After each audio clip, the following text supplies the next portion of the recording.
좀 진행을 하면서 하겠습니다. 화면 잘 보이시나요?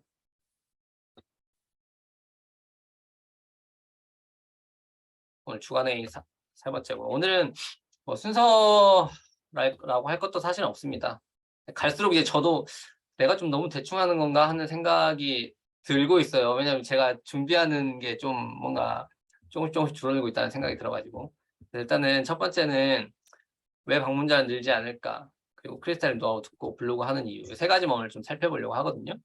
근데 사실 아까 이 잡담을 좀 하면서도 이야기를 했었는데, 저는 이번 3주차의 성과가 좋지 않을 거라고 어느 정도 예상을 하고 있었어요. 이게 왜 그랬냐면, 우리 뇌가 기본적으로 그 초두 효과랑 최신 효과라는 게 있는데, 처음에 들었던 내용을 잘 기억하고 또 마지막에 듣는 내용들을 잘 기억하는 그런 뇌의 습성이 있어요. 그래서 아마 여기 계신 분들이 대부분, 우리가 지금 4주차 코스를 하는데, 제가 처음에 그 블로그 강의를 하고 했을 때 그때 아마 머릿속에 굉장히 좀 잘 들어오셨을 거라고 생각을 해요. 왜냐면은 그 약간 하얀색 도화지 같은 상태에서 뭔가 블로그에 대한 정보를 막 쏟아내니까 막 이러면서 막 열심히 들었을 거라고요. 1주차에는 열심히 적용을 해보려고 노력을 했을 거고, 2주차에는 잘한 사람들이 있으니까 내가 좀 더 열심히 해야 되겠다는 마인드가 있었을 거예요. 근데 3주차가 이제 딱 되고 이제 뭔가 딱 꺾이기 시작하면서 아마 여러분들도 이제 이게 맞는 건가 안 맞는 건가라는 것에 대해서 물음표가 분명히 생기셨을 거란 말이에요. 그러면 이제 열정이 떨어지셨을 거예요. 그래서 저는 3주차가 되면 분명히 데이터가 잘 안 나올 것 같아, 이런 생각을 하고 있었는데, 아니나 다를까 3주차 데이터가 기본적으로 1, 2주차에 비해서 좋지 않게 나왔어요. 네, 그렇기 때문에 어느 정도 예상은 했던 부분이라서 크게 실망을 하거나 그런 부분은 없지만, 이 타이밍에서 내가 데이터를 가지고 우리가 이만큼 잘했습니다라고 이야기를 하는 것보다는 왜 지금 현재 이렇게 돼 있고, 아니 왜 여기서 나에 대해서 한번 짚고 넘어가지 않으면 또 똑같은 그 관성이라는 게 있잖아요. 내가 여기서 다시 뭔가를 다시 개선해내지 않으면 이 관성으로 쭉 가는 거거든요. 그렇기 때문에 여기서 한번 태클을 걸고 뭔가 정확히 한번 따져봐야 되겠다라는 차원에서 오늘은 이런 주제들로 준비를 좀 했어요. 일단 방문자 수가 늘지 않는 이유, 일단은 구조적인 콩지님 두려우시죠? 콩지님은 많이 두려우셔야 합니다. 농담이고요. 방문자가 늘지 않는 이유, 구조적인 원인을 한번 살펴볼게요. 구조적인 원인. 1일차 때 예를 들면 이거는 기본적으로 전제를 깔고 들어가는 거예요. 어떤 전제를 깔고 들어가냐면, 내가 글을 쓰면 내가 원하는 키워드로 상위 노출이 된다라는 가정, 그 전제를 깔고 이야기를 드리는 겁니다. 1일차에 내가 글을 하나 썼어요. 그래가지고 10명이 들어왔단 말이에요. 근데 2일차에도 또 글을 하나 또 썼어요. 그러니까 10명 해가지고 20명이 들어와요. 3일차는 그러면 30명이 들어오겠죠? 근데 이제 4일차가 되면 어떤 상황이 발생할까요? 내 글이 첫날 썼던 글이 이제 밀리기 시작합니다. 그러면서 이제 노출이 안 돼요. 그러면 이제 사람이 안 들어온다는 거죠. 그러면은 내가 이제 오늘은 글을 하나 썼으니까 똑같이 30명이 들어오는 거예요. 근데 이제 또 4일차가 되면 또 마찬가지겠죠. 4일차가 되면은 1일차 썼던 게 안 나오고 2일차에 썼던 게 안 나오고 새로 쓰니까 또 30명. 이런 식으로 되는 거거든요. 구조적으로 봤을 때. 그래서 이게 내 글이 이렇게 내려가는 속도, 요거랑 내가 글을 쓰는 속도, 요게 딱 마주치면 여기에서 이제 내 그 방문자 수가, 이게 우리 흔히들 박스권이라고 이야기를 많이들 해요. 여기서 딱 박스권에 갇혀가지고 이제 나오지를 못하는 거예요. 그러니까 여기 방문자 수가 여기까지 딱 증가하고 더 이상 안 올라가. 왜냐면 나는 매일 글을 하나씩 쓰는데 그만큼 이제 그 글 방문자 수가 떨어지는 속도랑 이게 딱 맞아떨어지는 거거든요. 그렇기 때문에 여기서 이제 문제가 생기는 겁니다. 그럼 여기서는 이제 어떻게 해야 되냐? 이거를 내가 돌파하기 위해서는 당연히 방법론적으로는 너무 명확하죠. 새로 유입되는 방문자를 많아지게 해야 돼요. 새로 유입되는 방문자를 기본적으로. 그러면 어떻게 해야 될까요? 내가 하루에 글 한 개만 쓸 거야. 나는 한 개 이상 절대 쓰지 않을 거야. 두 개는 안 쓸 거야. 한 개만 쓸 거야. 라고 하면 키워드 분석을 더 명확하게 해야 된다는 거죠. 그러니까 네이버가 더 원하는 글을 시켜서, 여기서는 이제 전제는 기본적으로 상위 노출이 다 된다라는 거였는데 실제로는 상위 노출이 안 되는 경우도 많잖아요. 그러면 사실 글을 써도 노출이 안 되는 경우들도 생기는 거거든요. 그럼 방문자 수가 늘어나지는 않는 거죠, 당연히. 그러면 내가 어떻게 해야 되냐? 그러면 키워드 분석을 더 정확히 해야 되고, 내가 쓴 글이 반드시 노출이 되게끔 만들어야 된다는 거죠. 이거 너무 그 뻔하고 당연한 이야기란 말이에요. 근데 이제 우리는 이제 이런 것들을 잘 생각하지 않습니다. 나는 왜 글을 쓰는데 방문자가 늘어나지 않지라고만 이렇게 한탄만 하고 있는 거예요. 어떻게 보면 내가 거기에 그 투사하는 시간이 추가되지 않았는데. 그래서 기본적으로 키워드 분석을 당연히 잘 해야 되고, 그 다음에 키워드 분석이 내가 키워드를 분석을 했을 때 이 글을 썼을 때 이 글이 노출됐는지 안 됐는지, 내가 원하는 키워드로 노출됐는지 안 됐는지 반드시 체크를 해야 된다는 거죠. 그래서 체크를 해서 또 노출이 안 되면 수정 한번 해보고, 이런 노력을 기본적으로는 내가 해야 이 박스권이 조금 늦게 오는 거예요. 결국에는 1일 1포스팅을 해도 박스권은 무조건 옵니다. 1일 1포스팅을 하게 되면 어느 순간이 되면 박스권이 오는데, 이 박스권을 좀 늦추는 게 내가 키워드 분석을 좀 더 잘하고, 그 다음에 내가 쓴 글이 분석이 되는지 노출이 안 되는지 확인하고 수정하고, 이런 과정들을 내가 해줘야 된다는 거죠. 기본적으로. 네, 그래서 이렇게 해서 이제 박스권을 좀 늦추는 방법, 그리고 내가 정체되어 있을 때 이걸 뚫고 나가는 방법. 방문자 수는 당연히 빈도를 올리는 방법도 있습니다. 1일 1포스팅을 하던 걸 2포스팅을 하면은 훨씬 빨리 오르겠죠, 당연히. 이게 박스권 자체가, 이 형성되는 높이 자체가 훨씬 달라질 수밖에 없어요. 왜냐면 글이 하루에 글 두 개를 썼지만 두 개가 내려가는 속도, 두 개 쓰는 속도가 이게 개수는 똑같지만 이 차이가 분명히 생길 수밖에 없거든요. 그렇기 때문에 1일 2포스팅을 하면은 훨씬 더 이 박스권이 늦게 형성될 것이다 라고 또 이야기를 드리고 싶고요. 그다음에 글이 밀리지 않도록 해야 된다라는 요것도 제가 여러 번 이야기를 드렸던 부분이긴 해요. 그래서 지금 현재 본인의 블로그를 이제 저 같은 경우는 매일매일 통계를 굉장히 자주 보는 편이거든요. 블로그 그 앱을 들어가가지고 통계를 자주 봐요. 그래서 이게 내가 썼던 글에 대해서 사람들이 얼마나 들어오지? 그리고 이 키워드로 내가 노출을 시키려고 했는데 노출이 되는지 안 되는지, 아니면 또 다른 키워드로 노출이 되고 있는지 안 되고 있는지를 수시로 체크를 하거든요. 이게 약간 습관처럼 돼가지고. 그러다 보면 이게 오늘은 이 키워드로 쭉 잘 들어오던 글들이 어느 날 갑자기 왜 오늘은 이게 노출이 안 되지? 라고 하는 상황들이 생깁니다. 근데 이게 여기서 말했던 것처럼 이렇게 막 글 썼는데 4일 차에 막 푹 꺼지고 그렇진 않아요. 한 1, 2주, 2, 3주 이렇게 해가지고 한 달 정도 이렇게 지났을 때 이게 방문자 수가 거의 없어지거나 그런 상황이 되는 거거든요. 그러면 그때는 이제 키워드를 그걸 가지고 이제 재발행을 해주는 방법들을 이제 한 번 더 사용할 수 있는 거죠.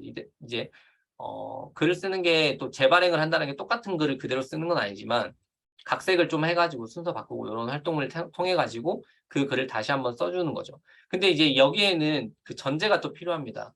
그 글을 다시 쓰기 위해서는 이슈성 키워드는 안 되는 거죠. 이슈성 키워드, 예를 들면 지난번에 재택하는 약사님도 그 어떤 대주 하이텍이었나 대성 하이텍이었나 그 관련된 키워드를 통해 가지고 방문자 수가 급증했었는데 떨어졌단 말이죠. 근데 그 글은 다시 이제 심폐소생술이 안 되는 거죠. 다시 쓸 수 없는 거잖아요. 그러니까 왜냐하면 일반적인 정보를 담고 있는 게 아니라 그 시기에 특정한 정보를 담고 있는 글이기 때문에 이거는 재사용이 안 되는 거죠. 사실 그런 의미에서 이제 또 우리가 일시성 키워드를 가급적이면 피해야 하는 이유도 또 여기에서도 우리가 한 번 더 생각을 해볼 수도 있는 거예요. 그래서 가급적이면은 일반적인 정보를 담고 있는 것이 좋다라고 이야기를 좀 드릴 수 있을 것 같아요. 아니면 글을 쓰는 방법을 또 여러 가지로 바꾸는 방법도 있는데, 저 같은 경우에 어제 예를 들면은 제가 어제 변액보험에 관련된 글을 썼거든요. 근데 그 글을 쓴 이유가 제 친구가 물어봐가지고 썼어요. 변액보험 친구가 자기 해지하고 싶은데 해지해도 되는지 안 되는지를 물어봐가지고 저 그래서 분석을 해보니까 예전에 제가 그 글을 한번 썼었어요. 변액보험에 대한 글을. 근데 그 글을 이제 내용은 거의 다 똑같아요. 근데 친구의 변액보험 문제를 해결해 주면서 그 내용들이 그냥 들어가는 거거든요. 그러니까 내 경험과 정보가 또 결합되면서 이렇게 발행이 되는 거예요. 그러니까 사실 더 좋은 글이 된 거죠. 그래서 이제 그 인플루언스 키워드 챌린지에서도 1위를 해가지고 또 이제 변액보험 검색하면 그 글이 뜨기도 하거든요. 그러니까 이렇게 해가지고 저는 근데 이 글을 쓰는데 굉장히 쉬웠어요. 왜냐하면 기존에 내가 다 정리해서 적어놓은 정보가 있었기 때문에 이거를 각색해서 쓰는 게 굉장히 쉬웠단 말이죠. 그러니까 시간이 한 30분 후다닥 막 써가지고 글 하나를 완성하기가 굉장히 쉬웠다. 그래서 이렇게 재활용을 해가지고 상위 노출을 한 번 더 노리고, 그리고 그런 글들을 계속 좀 근데 이게 글이 적을 때 사용할 수 있는 거예요. 글이 좀 적을 때 더 많이 사용할 수 있어요. 왜냐면은 글이 많아지면 이 모든 것들을 내가 통제할 수 없거든요. 글이 1,500개 되는데 1,500개 내가 키워드를 이게 독점이 이게 되는지 안 되는지 모두 관리하기가 힘들어요. 물론 처음부터 관리를 했다라면은 할 수 있겠지만, 그렇기 때문에 이제 지금 글이 좀 적을 때 이 키워드 내가 노출시킬 수 있는 키워드들을 분명히 정리를 해 놓으시면 다음에 글감이 떨어졌거나 글 쓰는 게 힘들어졌을 때 그냥 그 전에 썼던 거 한 번 더 각색해서 쓸 수 있는, 그렇게 하면서 이제 내가 블로그의 그 체력을 좀 길러갈 수 있다라고 생각을 하거든요.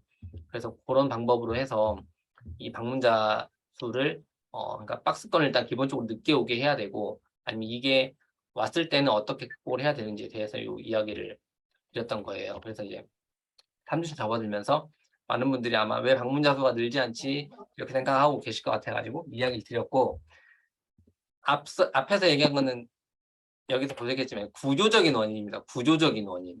구조적인 원인. 두 번째는 본질적인 원인이에요. 방문자가 늘지 않는 본질적인 원인. 네. 트래픽, 기본적으로 블로그 방문자 수는 트래픽을 내가 만드는 거잖아요. 그래서 사실 제가 강의를 할 때도 이야기를 드렸던 것이 블로그는 상위 노출이 핵심이 아니다라고 이야기 드렸어요. 그렇죠? 상위 노출을 시키는 게 내 블로그를 성장시키는 게 아니다라고 이야기 드렸고, 트래픽을 만드는 것이 핵심이다라고 이야기를 드렸어요. 그리고 상위 노출은 그 트래픽을 만드는 것에 가장 효과적인 방법 중 하나라고 이야기를 드렸죠. 그렇게 제가 이야기를 드렸어요. 그 다음에 두 번째는 이제 이웃 노출이죠. 이웃에게 노출시켜서 내 글을 읽게 만드는 거. 그리고 마지막으로 세 번째 외부 유입을 시키는 거죠. 그러면은 요 정도 요 세 가지 정도의 방법이 있다고 했을 때 방문자 수를 그럼 어떻게 늘려야 되냐? 상위 노출은 너무 당연합니다. 내 블로그가 이 글을 노출시킬 수 있는 게 없는지를 알고 키워드를 분석을 해가지고 노출시키는 거예요. 이웃 노출은 조금 달라요. 이웃 노출은 키워드보다는 사람들이 읽고 싶어지게 하는 글을 써야 되는 거예요. 그러니까 이거는 좀 다르죠. 아마 많이들 아실 건데, 예를 들면은 제 글을 저는 이런 사람입니다라는 글을 최근에 썼을 때 이거는 키워드가 하나도 안 들어간 글이잖아요. 근데 100명 넘는 사람들이 이 글을 읽었거든요. 그 이유가 뭐겠어요? 사람들을 궁금하게 만들었다는 거죠. 이 사람이 어떤 사람인지. 그러니까 이거는 매력적인 글을 써야 된다는 거예요. 예를 들면 얼마 전에 또 재테크 파이어님이 막 그 강아지 물어가지고 뭐 강아지 호신용 도구를 만들었다는 막 그런 이야기를 또 써주셨었잖아요. 그런 얘기들은 이제 사람들이 궁금하니까 읽어보게 된다는 거죠. 그런데 내가 이웃이 예를 들면 뭐 10,000명, 20,000명이다. 근데 그 사람들의 피드에 노출됐을 때 내 글을 내가 글을 그런 매력적인 글을 썼을 때 사람들이 읽게 만든다? 그러면 방문자 수가 1,000명이 될 수도 있고 2,000명이 될 수도 있다는 거예요. 그러니까 이제 이웃을 늘려야 되는 것과도 연계해서 그렇게 트래픽을 만들 수도 있고요. 그다음에 외부 유입을 만들기 위해서 노력을 할 수 있다고 했죠. 카페 활동을 하든가, 밴드를 하든가, 지식인 활동을 하든가, 그런 활동, 지식인도 예를 들면 검색에서 섹션이 상위에 지식인이 있는 거 있거든요. 그럼 지식인은 내가 댓글을 달아주면서 좀 더 자세한 내용은 내 블로그로 확인하세요를 해가지고 이것도 지식인도 하나의 마케팅 방법으로들 많이 사용하거든요. 지식인 마케팅 해가지고 이렇게 해서 내 블로그로 사람들을 끌어오는 방법도 있어요. 형님 PPT 화면 안 보이? 오마이갓. 저 PPT 보면서 엄청 이야기하고 있었는데 PPT 아무도 안 보고 계셨군요. 저 공유되고 있는 줄 알았습니다. 큰일 났네. 저 혼자 열심히 막 여기서 그림을 그려가면서 체크를 하고 있었는데 나 메모 필기 다 했네. 제가 이렇게 허접한 사람입니다. 참 마음이 아프네요. 또 이런 허술한 모습을 보여줘야 또 사람이 좀 인간적인 또 매력이 있지 않겠어요? 네. 여기서 근데 향님은 어떻게 하셨죠? 아, 내가 뭔가 넘기는 듯한 느낌이 있으셔서 그렇게 얘기하신 거구나. 이제 잘 보이시죠? 근데 이거 사실 봤어야 되는데, 이거. 이 그림을 통해서 설명을 드렸는데, 이해를 충분히 하셨을 거라고 생각을 하고 넘어가겠습니다. 여기 계시는 분들 다 똑똑하실 테니까. 그래서 이렇게, 코로나, 코로나 휴일증, 제가 물 좀 마시고 하겠습니다. 코로나 휴일증, 정신을 못 차리고 있네요.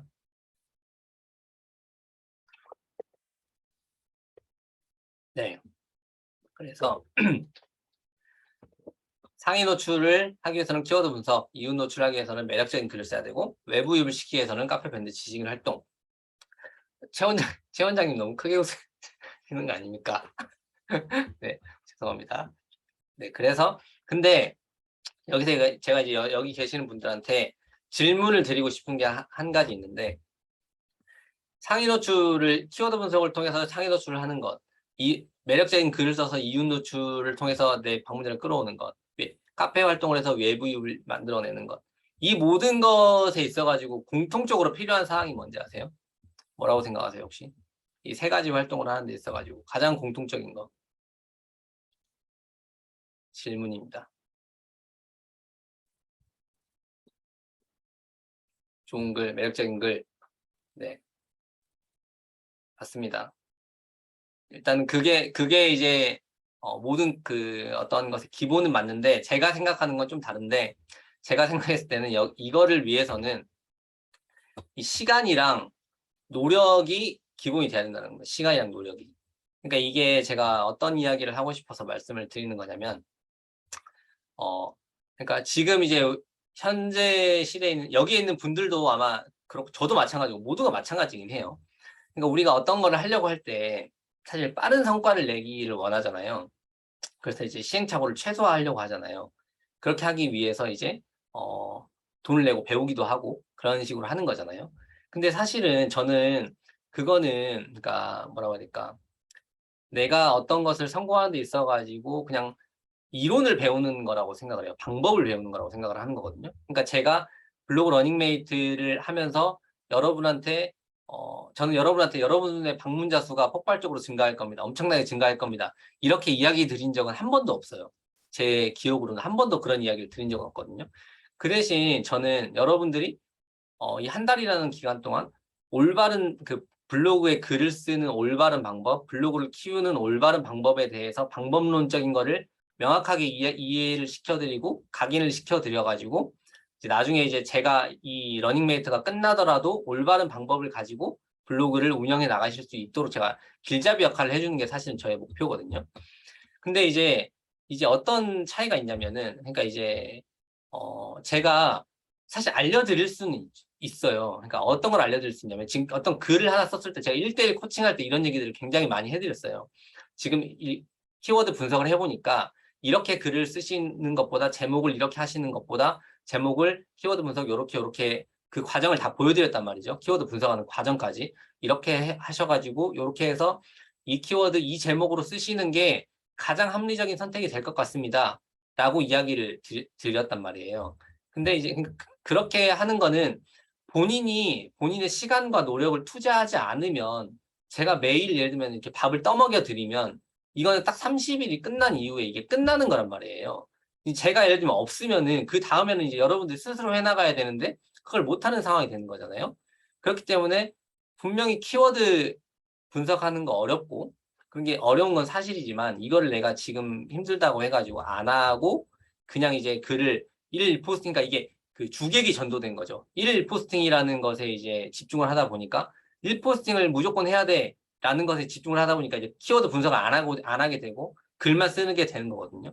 사실 그렇게 하면 저는 이제 큰 의미가 없다라고 생각을 해요.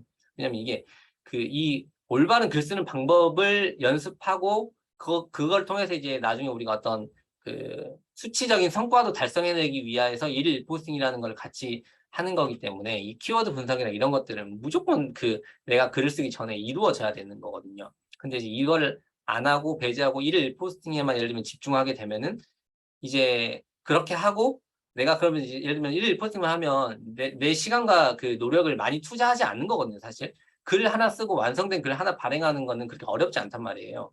근데 이제 이제 이렇게 글을 쓰고 나서 어떤 분들은 왜 내 블로그는 성장을 하지 않는 거야? 이렇게 생각을 하고 계시는 분들이 또 있을 수도 있다는 말이에요. 근데 그렇게 되면은 그분의 블로그에 과연 발전이 있을까요? 없다라는 거죠. 왜냐면 이게 좀 더 본질적인 원인을 찾고 이제 왜 내 블로그가 발전하지 못하는가에 대해서 좀 내가 더 생각을 하고 저한테 질문을 하면 빠른 답을 얻을 수 있지만 본인이 이게 또 몇 번 해보면 더 쉽게 좀 어려운 길이지만 좀 더 명확한 답을 얻을 수 있다고 생각을 하거든요. 그래서 이제 시간과 노력을 투자하지 않으면 블로그 외적인 거는 뭐 당연하고 저는 블로그도 기본적으로 본인의 어떤 시간과 노력이 어느 정도 투사되지 않으면 이거는 크게 뭔가 좀 좋은 성과를 얻기는 어려울 수 있다라고 이야기를 드리고 싶어서 본질적인 원인으로는 이런 이야기를 드리고 싶었어요. 그러니까 좀 더 열심히 해야 됩니다라는 이야기죠. 결론적으로 따지고 보면. 그래서 사실 이게 제가 뭐 팩폭이라고 이야기를 하려고 했던 게 사실 이런 부분이긴 해요. 그러니까 뭔가 글을 쓰는 것에 너무 근데 이게 일일 포스팅 안 하면 탈락은 되긴 하니까 하긴 해야 되는 거지만 그래도 그거보다는 더 본질이 이거라는 것을 알고 하는 거랑 모르고 하는 거랑은 또 차이가 있으니까 이 부분을 저는 명확히 이해를 해주셨으면 좋겠다라고 생각을 하고 그래서 팩폭 아닌 팩폭으로 이렇게 이야기를 드렸고요. 네, 그 다음에 이제 크리스탈님 이야기 한번 들어볼 거거든요. 제가 이게 사실 크리스탈님한테는 오늘 좀 이야기를 해주라고 그 사전에 이야기는 드렸어요. 이야기는 드렸는데 제 기본적으로는 크리스탈님이 아마도 키워드 분석과 이런 것들을 조금 더 잘했기 때문에 좋은 성과가 있었을 것이다라는 기본적인 가정하에서 이야기하는 건데 그렇게 하지 그렇게 하지 않으셨는데 억지로 그렇게 얘기하실 필요는 없어요. 크리스탈님의 솔직한 이야기를 한번 그러니까 본인이 왜냐면은 만약에 진짜 열심히 하셨다면 그것이 이제 여기 있는 분들한테도 좋은 그 뭔가 그 연료가 될 수 있으니까 한번 이야기를 꼭 들어보고 싶습니다. 네, 크리스탈님 한번 이야기해 주실 수 있을까요? 화면 공유 활성화 시켜주세요. 화면 공유까지 역시 잠시만요. 네, 이제 한번 해보시겠어요?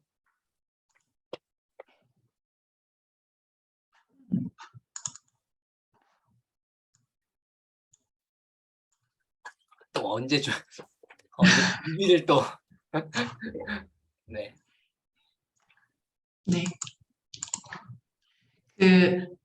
사실 맞는 건지 잘 모르겠으나 제가 하고 있는 방법을 그냥 공유를 하려고 해서 그냥 제가 하고 있는 방법을 좀 공유를 드리겠습니다. 네. 첫 번째로 저는 일단은 키워드 분석은 일단 블랙키위밖에 쓸 줄 모르기 때문에 가르쳐주신 블랙키위를 최대한 활용하는 걸로 했고요. 이길 수 있는 키워드를 찾는 데 좀 집중을 했어요. 왜냐면 이제 시작하는 블로그이기 때문에 내가 누구를 이길 수 있을지를 모르기 때문에 이길 수 있는 키워드를 찾는 거에 제일 먼저 주력을 했고 블랙키위 기준으로 봤을 때 저는 보면 여기 콘텐츠 포화 지수라고 나타난 부분, 요 부분 지금 화면 공유되고 있는 거 맞죠? 네. 요 콘텐츠 포화 지수라고 불리는 요 부분이 매우 낮음으로 돼 있는 키워드들을 공략하는 걸 목표로 했고 사실 낮음이랑 보통까지도 도전을 해봤는데 보통은 거의 실패를 하더라고요. 저는 그래서 낮음이나 매우 낮음인 키워드는 내가 이길 수 있다라는 생각은 지금 그 정도까지는 지금 제 수준에 대한 분석은 돼 있는 거고요. 근데 이 콘텐츠를 보면 월간 왜 이 낮음을 확인할 수 있느냐? 월간 검색량이 이만큼 되는데 실제로 발행하는 블로거들은 이만큼밖에 발행을 하지 않는 거죠. 그러니까 경쟁률 자체가 낮은 키워드이기 때문에 이 키워드 자체는 제가 그들보다 잘 쓰면 제가 올라갈 확률이 높다라고 생각을 해서 이 키워드들을 찾는 거를 주력을 하고 있습니다. 근데 사실 이 앞단에 그러면 이 키워드들을 검색해보면 낮다는 건 알 수 있는데 이 키워드는 어떻게 찾았어? 라고 하시면 저는 다 생활 속에서 좀 발굴을 했거든요. 예를 들어 제가 지금 주력 키워드가 2022년 건강검진 대상자 키워드가 있고 무화과 키워드가 있고 체외 충격파 치료 키워드가 있는데 실제로 체외 충격파 치료나 그다음에 건강검진 같은 경우는 제가 건강검진과 체외 충격파 치료를 실제로 받고 제가 궁금해서 찾아봤는데 찾다가 타고 내려가 보니까 발견됐던 키워드였던 거고 무화과 같은 경우는 이제 카카오뷰 발행을 매일매일 하면서 건강과 관련된 섹션의 기사를 매일매일 보니까 무화과라는 게 근래에 등장하지 않았는데 등장했네? 그럼 이게 제철인가 보다 라고 해서 검색해서 찾게 된 키워드였거든요. 그래서 시작 자체는 일상 속에서 발견하는 키워드를 가지고 블랙키위에서 확인하는 작업을 한 번 더 진행했다고 보시면 될 것 같고 그 중에서 내가 공략할 수 있는 건 매우 낮음과 낮음의 키워드 단계를 갖고 있는 키워드들이었다. 근데 사실은 매우 낮음이었어도 검색량이 압도적으로 높아가지고 발행량이 낮아도 많은 거는 사실은 공략하기는 어려울 수 있으니까 그 부분들은 자기에 맞게끔 검색량의 규모를 찾아야 할 것 같아요. 두 번째는 그럼 그 검색한 키워드가 과연 내가 발행을 했을 때 경쟁률은 낮아도 몇백 건이 발행이 되는데 내가 이길 수 있느냐 이거를 판단을 해야 되잖아요. 블랙키 검색하다 보면 아래 보면 뷰 탭의 탑 세븐이 누군지 그다음에 뭐 탑을 보여주는 란이 있는데 저는 사실 그냥 무료 플랜을 쓰고 있어서 작성자의 영향력 순위는 보지 않고 있지만 발행이라고 방문자 수를 많이 보고 있어요. 그래서 사실은 네이버가 구글과 다르게 되게 최신성을 좋아한다고는 알고 있기 때문에 이게 최신으로 많이 발행된 건지 아니면 오래된 거여가지고 내가 노릴 틈이 있는 것인지 이런 것들을 좀 많이 보는 작업을 했고 그 다음에 방문자 수 같은 경우는 아무래도 제 방문자 수를 알고 있기 때문에 제 방문자 수 기준으로 요 정도는 한번 도전해 볼 만하다 이런 식으로 해서 판가름해서 진행을 했습니다. 사실 건강검진 대상자 같은 경우는 사실 노미세드님이 분석해 주셔가지고 제가 이길 수 있는 판이었구나. 사실 그때는 사실 이 분석을 잘 안 했었어요. 여기까지는 이거에 대해서 잘 개념이 없었어가지고 얻어 걸린 케이스였는데 요때는 분석해 주신 걸로 봤을 때는 제가 포진해 있던 앞뒤로는 사실 각종 병원이라든가 아니면 그 링크가 아웃링크로 빠져서 네이버 밖으로 빠지는 포스팅이 많았기 때문에 제가 경쟁률이 높은 키워드임에도 불구하고 들어갈 틈이 있었던 거였고 제가 옆에 있는 거는 무화과 알레르기 관련된 포스팅이었는데 이 포스팅 같은 경우는 지금은 이제 제철이 돌아와서 발행일이 6일 전, 5일 전 막 이렇게 해서 지금 싸움이 치열해졌는데 제가 이 키워드를 픽할 때만 해도 포스팅의 날짜들이 2021년 날짜들이 대부분이었어요. 그러니까 제가 최신성으로 뒤밀면 앞부분에서 선점할 수 있을 거라는 자신감이 있었기 때문에 도전했던 키워드였습니다. 그래서 일단은 키워드적인 측면에서는 요거 두 개를 봤었던 거였고요. 그 다음에 이 키워드를 본 다음에 저는 사실 콘텐츠보다 제목을 먼저 지었어요. 왜냐하면 사실 키워드 하나만 가지고 콘텐츠를 쓰면 그 키워드 한 개만 가지고 들어오는데 사실 이 키워드, 메인 키워드가 있으면 세부 키워드까지 같이 잡으면 한 포스팅에 세부 키워드까지 들어올 수 있을 거라고 생각을 했기 때문인데요. 그래서 제가 지금 제일 많이 들어오는 게 무화과하고 국가건강검진 대상자 키워드라고 말씀드렸잖아요. 지금 제가 키워드에서 들어오는 지금 이게 제가 그저께가 3,116명으로 가장 많이 들어온 날이었거든요. 이날 들어온 키워드를 보시면 빨간색이 무화과의 효능 관련된 키워드였고 파란색이 국가건강검진 대상자 관련된 키워드였는데 사실 보시면 빨간색 또 무화과 관련된 키워드도 굉장히 여러 가지지만 파란색 건강검진 관련된 키워드가 굉장히 세부 키워드들을 제가 다 먹고 있는 상황인 거예요. 그래서 사실 2022년 정확하게는 키워드가 2022년 국가건강검진 대상자가 제 키워드였지만 제가 여기에다가 검진 항목도 붙였고 그 다음에 이거에 일반 검진이랑 암 검진을 붙여버리니까 일반 검진 항목도 제가 먹을 수 있는 거고 국가건강검진, 암검진도 제가 먹을 수 있는 거고 암검진 항목도 제가 먹을 수 있는 거고 2022년 암검진 대상자도 제가 먹을 수 있는 거예요. 그래서 사실 이 제목을 짓는 데 있어서 사실 가장 콘텐츠보다 많은 시간을 쓰고 있는 부분인 거고요. 그래서 다음 보시면 제가 그러면 그 제목은 어떻게 짓느냐? 지금 그럼 블랙키위에서 또 다시 그 위로 올라가시면 연관 키워드가 같이 나와요. 사실 만약에 무화과로 검색을 했다면 무화과 관련된 이제 키워드가 쪼개지기 시작하고 제가 또 무화과 효능을 클릭을 하면 무화과 효능에서 또 검색이 쪼개지겠죠. 그런 식으로 제가 먹을 수 있는 키워드들을 찾고 난 다음에 사실은 이렇게 해서 검색량이 높은 것들이라 검색량이 키워드가 생겼다는 거는 사람들이 검색해서 흔적을 남겼다는 이야기잖아요.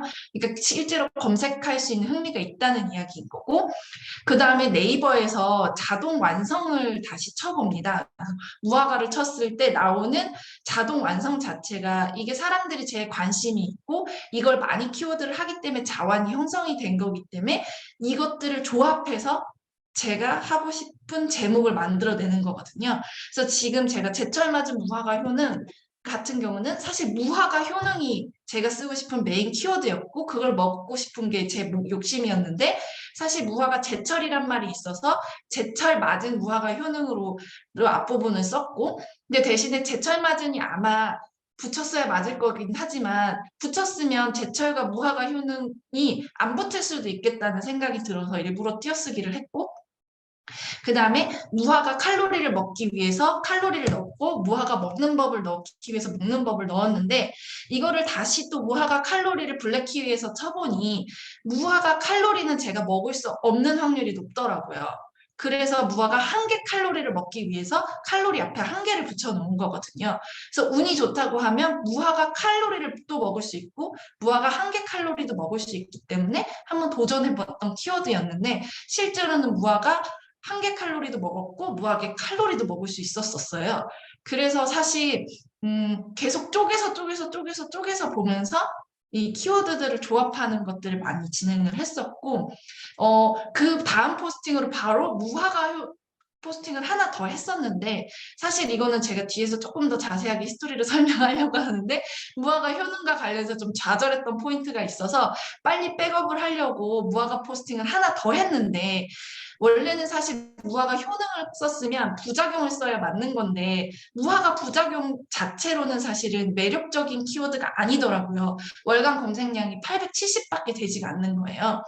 그러면 무화과 부작용을 대체할 키워드가 무엇이 있을까라는 생각을 통해서 부작용보다는 알레르기 키워드가 무화과에 있어서는 더 잘 맞는데 사실 무화과 알레르기 자체도 있는 사람들이 알레르기라고 말하기 정도까지 사람들은 많지 않은데 그럼 무화과를 먹으면 무슨 이슈가 있을까를 또 다시 타고 검색을 하고 들어갔더니 무화과 혀 따가움이 키워드로 형성된 걸 발견을 한 거예요.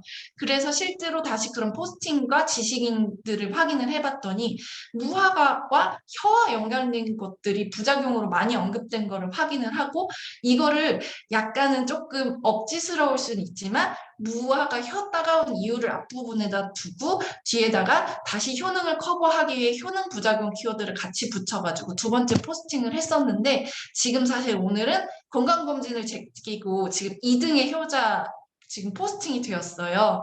그래서 사실 제목이 제일 중요한 것 같다. 포스팅 내용도 당연히 중요하겠지만 키워드 분석을 아무리 잘해도 키워드 한 개만 가지고서는 하나만 먹기엔 너무 아깝다.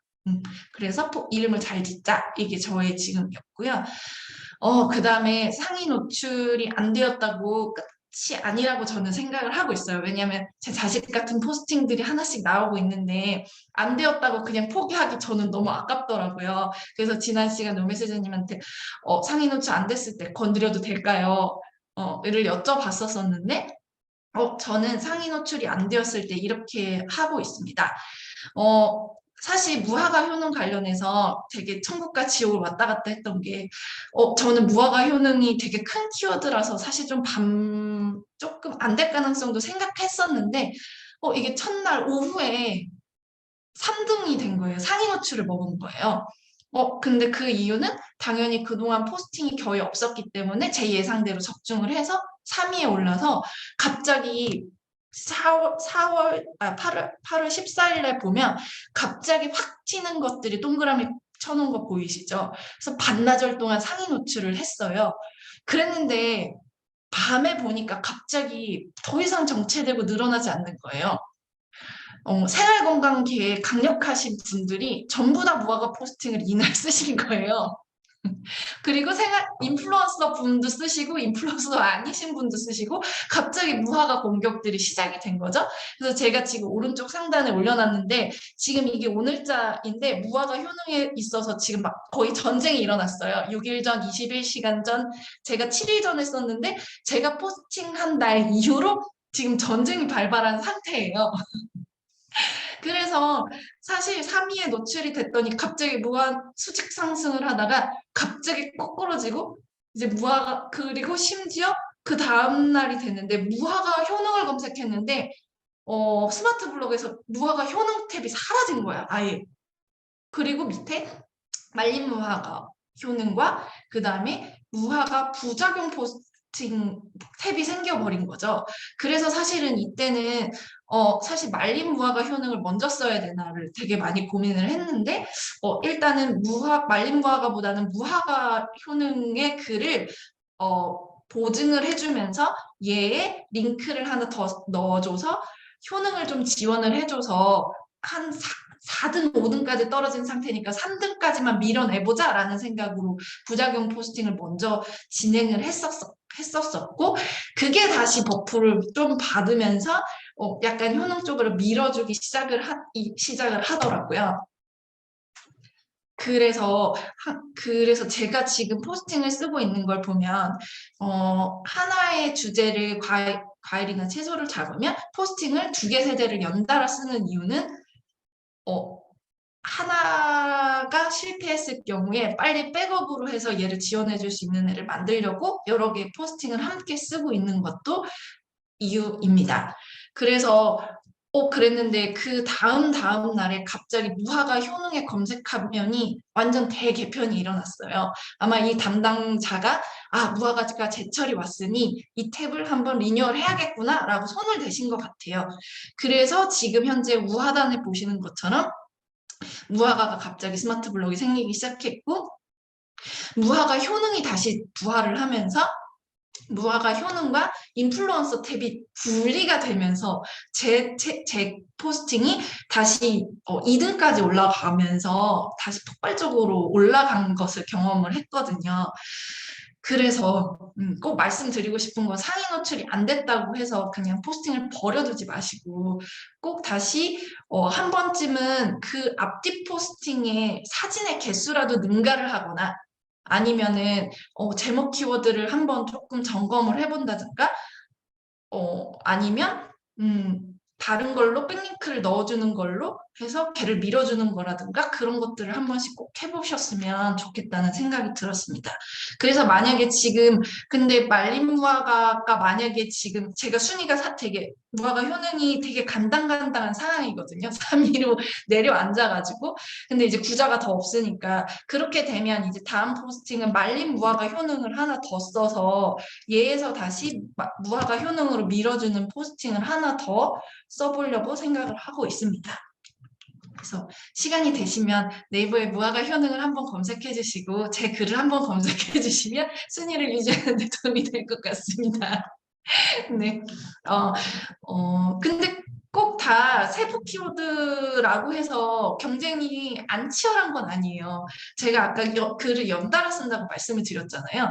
사실은 수박 효능 제가 먹을 수 있을 것 같았거든요. 근데 그때 제가 순간 도와주세요 하고서 키워드 분석을 잘못했어요 라고 해가지고 한 번 한 적이 있었었는데 그때는 제가 콘텐츠 포화지 수가 되게 낮다는 것만 믿고 경쟁사가 아니지 경쟁자의 분석을 하진 않았던 거예요. 그래서 그때 알고 봤더니 포스팅 하신 분들이 전부 다 이제 푸드 쪽 인플루언서 분들이 자리를 다 잡고 계시는 상황인데 제가 그걸 너무 간과하고 포스팅을 썼던 거였죠.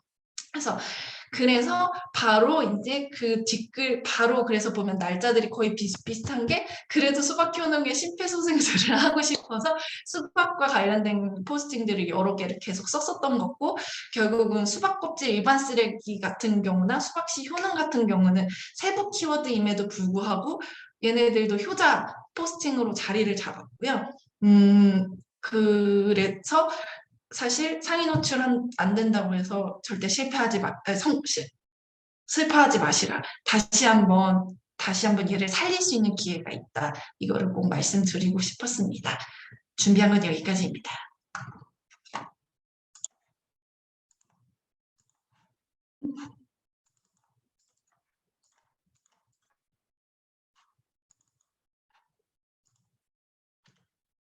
이거 어떻게 끄는지 모르겠네. 잠시만요. 됐다. 되셨어요? 저 너무 기대 이상으로 많이 이야기를 해주셔가지고 사실 제가 좀 약간 오히려 민망할 정도로 너무 좋은 얘기들을 많이 해주셔가지고 강사하셔도 되겠는데요, 강의를. 근데 한 가지 궁금한 게 있습니다. 크리스탈님 이거 이렇게 하실 때 시간이 얼마나 걸리시나요? 아직은 많이 걸려요. 네.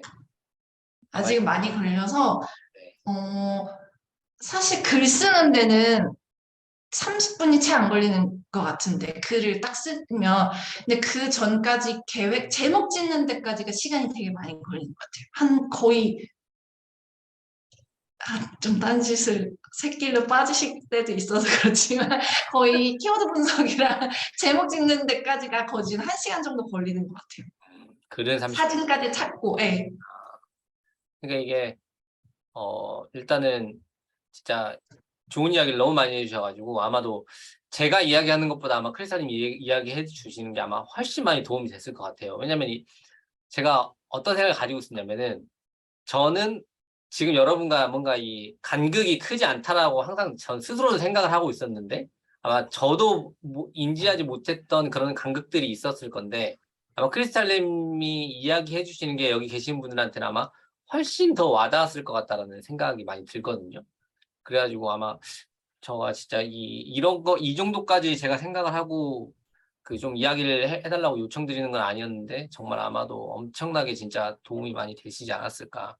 근데 제가 의도했던 바와도 일맥상통한 건 맞았습니다. 그러니까 왜냐면은 그 글 하나를 쓰기 위해서 시간과 노력을 굉장히 많이 지금 투자를 하고 계시는 거잖아요. 그러니까 근데 이게 다른 분들이 이 정도까지 뭐 모두 해야 된다, 다 할 수 있다 이런 관점은 아니지만, 그러니까 성과가 나는 블로그를 지금 운영을 하는 거는 그에 따른 이제 분명히 시간과 노력들이 들어갔다라는 거를 좀 아셨으면 좋겠다라는 또 차원에서도 아마도 굉장히 좋은 시간이 되지 않았나 하는 생각이 듭니다.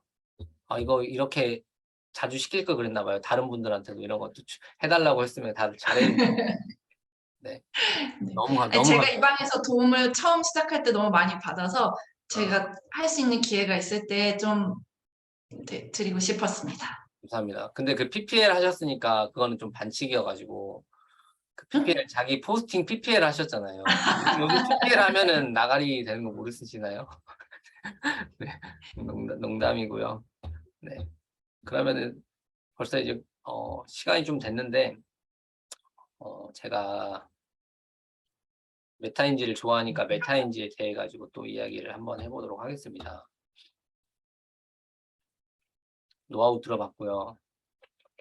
그다음에 이제 메타인지를 정확히 해야 될 필요가 있다라고 이제 또 이야기를 드리고 싶은데 아까 크리스탈님이 또 이야기하셨던 부분이랑 굉장히 많이 일맥상통하는 부분이에요.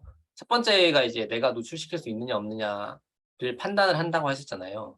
그게 이제 어떤 의미냐면은 내 블로그의 수준을 내가 정확히 알고 있는가 없는가를 말하는 거죠, 이제. 왜냐면 그러니까 내가 지금 이 키워드에 비빌 수 있는 블로그인가 아닌 블로그인가를 판단을 할 수 있어야 되는데 그게 이제 일단 어렵다라는 거예요. 그리고 이제 그런 것들 많이 생각을 안 해본다라는 거죠. 내가 이 키워드 지금 노출시킬 수 있나 없나를 크게 고려하지 않고 나 이 키워드로 쓰려고 난 결심했어. 나는 이 키워드로 쓸 거야. 하면서 이제 딱 글을 써 내려가 버리는. 그러면 내 블로그에 맞지 않는 키워드에 자꾸 옷을 입으려고 하는 그런 상황이 되는 거거든요. 그렇기 때문에 이제 블로그에 대한 메타인지가 필요하다.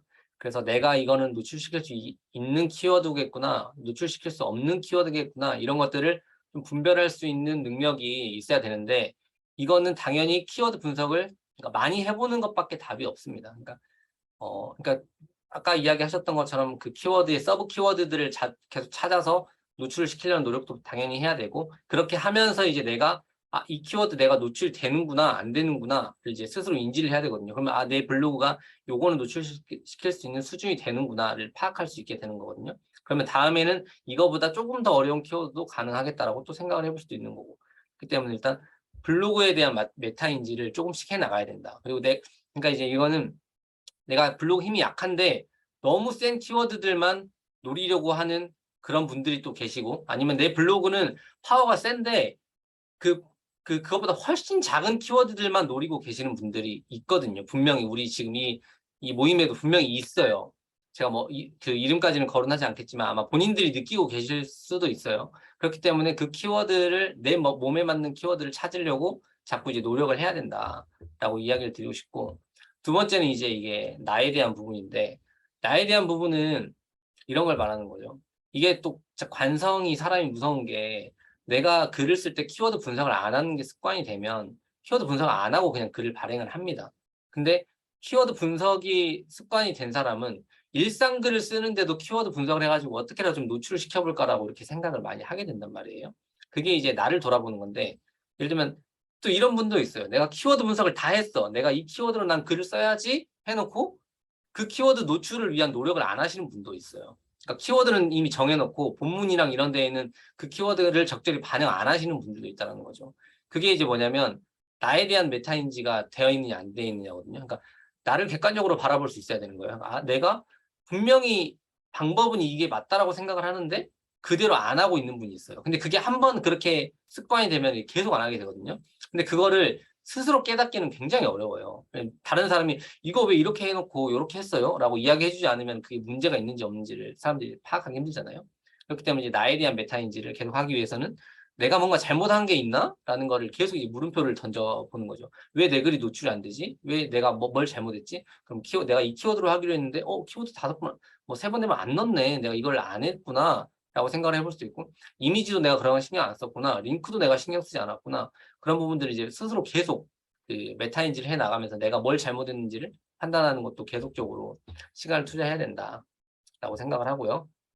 마지막은 목표인데, 목표는 아마 다들 이 1일 포스팅 30일 동안 한다고 생각하셨을 때 본인들이 30일이 끝난 이후에 그 나의 최종 상태 엔드 스테이트를 아마 어느 정도 머릿속에 그림을 그려 놓으셨을 거예요. 근데 이제 어떤 분들은 내가 목표가 명확하지 않으면 다른 분들한테 자꾸 휘둘릴 수 있거든요. 예를 들면은 뭐 어떤 분이 방문자 수가 막 많이 나오면 나도 방문자 수가 많이 나오고 싶은 거예요. 그러면은 내가 원래 목표했던 거는 방문자 수를 많이 끌어올리는 게 목표가 아니었는데 자꾸 이제 흔들린다라는 거죠. 그래서 어떻게 막 방문자 수 이제 스트레스 받게 되고 그럼 또 블로그를 못 운영하게 되고 글을 또 쓰기 힘들어지고 그렇게 되거든요. 그래서 일단은 내가 이번 30일 기간 동안 목표를 하려고 했던 거, 그러니까 예를 들면 나는 30일 동안 글을 하나도 빠지고 않고 쓰는 게 내 목표야 라고 생각했으면 그 목표에 충실을 하는 게 맞다라고 생각을 해요. 왜냐면 이게 사람이 다른 사람 또 하는 거 보면은 배도 아프고 욕심도 생기니까 이것도 노리고 저것도 노리게 되거든요. 그럼 둘 다 하다 보면은 이도 저도 아닌 상황이 돼버린다는 거예요. 나는 분명히 그냥 글 30개 써서 내 글 쓰는 습관이 목표였는데, 물론 여기서 내가 시간을 더 투자해가지고 방문자 수까지 할 수 있다라면은 당연히 그건 긍정적인데, 보통의 사람들이 이 두 가지를 동시에 달성하려면은 시간을 2배로 쏟아부어야 되는데 시간은 똑같이 쏟아부으면서 두 가지 목표를 달성하려고 한단 말이에요. 그렇기 때문에 이제 안 되는 거거든요. 그래서 이제 내가 세웠던 목표를 명확히 이제 그러니까 자꾸 흔들리지 않으려면 본인의 목표가 명확해야 됩니다.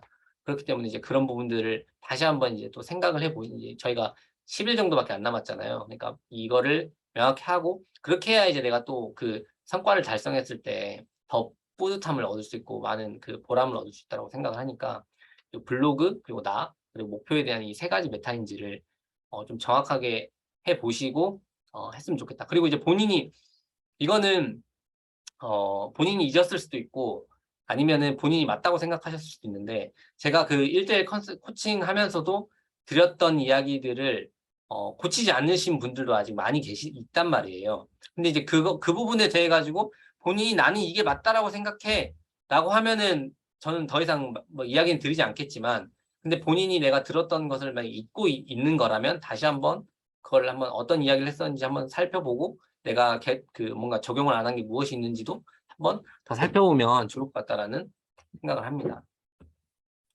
마지막입니다. 마지막 페이지. 이건 좀 사실 더 원론적인 이야기인데, 이게 혹시 이 책 아시는 분 있으신가요? 왜 일하는가라는 책? 이 책, 네, 로테님을 읽어보신 것 같은데, 왜 일하는가라는 이 책이 제가 그 디지털 노마드로 이제 살아야 되겠다 막 이런 생각을 하면서 서점에 가서 책을 보다가 이 책을 딱 골랐거든요. 그럼 제가 이제 그런 마음을 가지고 있는 상황이었어요. 기존의 직장 생활을 하던 것에 대한 염증을 느끼고, 이거는 삶이 아닌지, 이건 내가 그냥 다람쥐 쳇바퀴 돌아가듯 사는 거지. 근데 이 질문이 왜 일하는 거잖아요. 그러니까 전 당연히 너가 원하는 일, 목적이 명확하고 그런 일들을 찾아서 해야 돼. 이런 이야기를 할 줄 알았어요, 이 책이. 근데 이 책이 저를 농락했단 말이에요. 그 이유가 뭐냐면 이 책은 전혀 그런 내용의 책이 아니었어요. 이 책의 내용이, 핵심 내용이 너가 하고 있는 일을 사랑하라는 거거든요. 너가 하고 있는 일을 사랑해라. 그러니까 이게 삼성이 10년간 신입사원들에게 추천한 책이라는 거예요. 너가 하고 있는 일을 사랑해라. 일 열심히 하라고. 약간 이런 말이잖아요. 그러니까 그런 의미의 책이더라고요. 그래서 이제 근데 처음에는 그래서 이 책이 진짜 좀 약간 뭐야, 책 잘못 샀네. 안 좋은 책 샀네. 이렇게 생각을 했는데 지금 와서 돌아보니까 이 사람이 하는 말이 무슨 말인지 이제 알 수 있는 거예요. 그러니까 통상 사람들이 자기가 진짜 좋아하는 게 뭔지를 아는 경우가 굉장히 드물대요. 나는 이걸 진짜 좋아해. 난 이걸 정말 사랑하는 사람이야 라고 이야기하는 경우가 드물다는 거예요. 그래서 이거를 그러니까 지금 하고 있는 일을 사랑하게 되면은 굉장히 열정적으로 변하는데 그렇게 되면은 이 일이 나중에 그 뒤를 통해서 엄청나게 성과를 얻게 되고 그 일을 정말 사랑하게 된다라는 이런 관점이거든요. 저도 근데 이게 마찬가지더라고요. 저도 블로그를 해가지고 이렇게 제가 뭐 블로그를 통해 내가 강사가 돼가지고 막 강사해가지고 돈 많이 벌어야지 이런 생각을 가지고 절대 했던 게 아니거든요. 블로그를 하는 게 좋았어요. 글을 쓰는 게 재밌고 뭔가 글 쓰는 것에 내가 배우는 것도 많아가지고 굉장히 좋다는 그리고 저는 이게 좋았어요. 블로그는 바로 성적표가 나오잖아요. 이게 글 하나 쓰는 게 시험이라고 했을 때 시험 성적표가 바로 나오잖아요. 저는 이게 좋더라고요. 왜냐면 기존의 회사에서는 일을 아무리 열심히 해도 내가 열심히 한다고 해서 돈을 많이 버는 것도 아니고 뭐 엄청난 뭔가 있는 것도 아닌데 이거는 글을 쓰면은 그 바로 결과를 공지해줘요. 너 글 잘 썼어, 못 썼어, 결과를 공지해. 그러니까 저는 이게 굉장히 매력적으로 느꼈거든요. 그러니까 난 더 잘하고 싶은 거예요. 그래서 제가 특허도 읽어보고 이것도 해보고 저것도 해보고 블로그에 굉장히 열정적으로 하다 보니까 당연히 성과가 잘 나왔고 그러다 보니까 내가 이거 다른 사람들한테 알려줄 수도 있겠구나라는 생각이 들어서 이렇게 지금 이렇게까지 오게 됐거든요. 그러니까 제가 원래 블로그를 가지고 지금 현재의 모습을 생각하고 하고 있는 건 아닌데 저는 너무 좋거든요, 지금. 그러니까 여기 있는 분들이랑도 이렇게 만날 수 있고, 이야기를 나눌 수 있고, 어떤 뭔가에 교감을 할 수 있다는 것 자체도 너무 좋거든요. 그렇기 때문에 이게 블로그가 만들어주는 거라 가지고, 그래서 저는 블로그를 좀 임할 때, 예를 들면 꼭 이렇게 뭐 블로그를 사랑해라, 이렇게 그런 의미는 아니지만, 기왕 블로그를 하고 있다라면은 정말 좀 최선을 다해서 해볼 만하지 않는가라는 생각을 해요. 근데 또 그렇게 못하는 이유가 또 있는 게 간절하지 않으면은 못하게 되거든요. 사실 블로그 아니어도 먹고 살 거 많아. 이렇게 생각하고 사실 접근하시는 분들이 굉장히 많기는 많아요. 왜냐면은 블로그 그냥 돈 된다니까 한번 해볼까라는 형태로 접근하시는 분들이 많으니까. 근데 그런 부분에서 이제 뭔가 출발선상이 다르다라고 생각을 하긴 하는데 좀 내가 이제 나는 예, 무의식의 세계로 난 블로그를 정말 좋아해. 블로그는 내가 너무 사랑해. 이런 의식화를 시켜가지고 하면은 아마 좀 더 좋은 성과, 좀 더 좋은 결과들이 또 나타날 수 있지 않을까 하는 생각이 듭니다. 그래서 이거 마지막에 요 글을 넣어봤어요. 네. 또 하다 보니까 또 진지하게 이야기를 했는데요. 사실 오늘 크리스탈님이 너무 좋은 얘기를 많이 해주셔가지고 제가 뭐 아마 여러분들 진짜 많은 도움이 됐을 것 같다라는 생각이 들어요. 그래서 일단 지금 10시간 넘긴 넘었는데 혹시 질문이나 아니면 오늘은 또 제가 발언 기회를 거의 안 드렸잖아요. 그래서 이야기하고 싶은 분 있으시면 이야기하셔도 됩니다. 자연스럽게. 있으신가요? 없으신가요? 제가 오늘 아까 그 인플루언서 분이랑 이야기했다고 했잖아요. 그 다른 분이랑. 사실 제가 그분이랑 이야기하면서 좀 화가 났었어요. 한번. 그분이 이야기를 하는데 좀 그 발언이 굉장히 저를 거슬리게 하는 발언이 있었거든요. 그분도 이제 약간 디지털 노마드를 하고 물건도 판매하고 이런 식으로 이제 하는데 사실 저에 대해서 잘 모르고 있더라고요. 제가 이제 막 블로그에 대해서 막 글도 많이 쓰고 했는데 저에 대해서 잘 모르고 있어요. 근데 저 요즘에는 이제 그 블로그 그 강의랑 이런 것도 하고 있다라고 이야기를 좀 드리면서 30일 코스로 하는데 5만 원 정도씩 받고 하고 있습니다라고 이야기를 드리니까 그분이 이런 식으로 얘기를 하는 거예요. 요즘에 보니까 아줌마들 짤짤이 하는 분들 많더라고요. 이렇게 표현하는 거예요. 그게 이제 제가 그 소리를 듣고 분노가 팍 치밀어 올랐거든요. 왜냐면은 그러니까 일단 나를 무시하는 발언이긴 해요. 왜냐면은 너 아줌마들 뭐 짤짤이 쳐가지고 뭐 돈 벌려고 그러는 이런 느낌이 딱 들어가지고 딱 순간 분노를 했어요.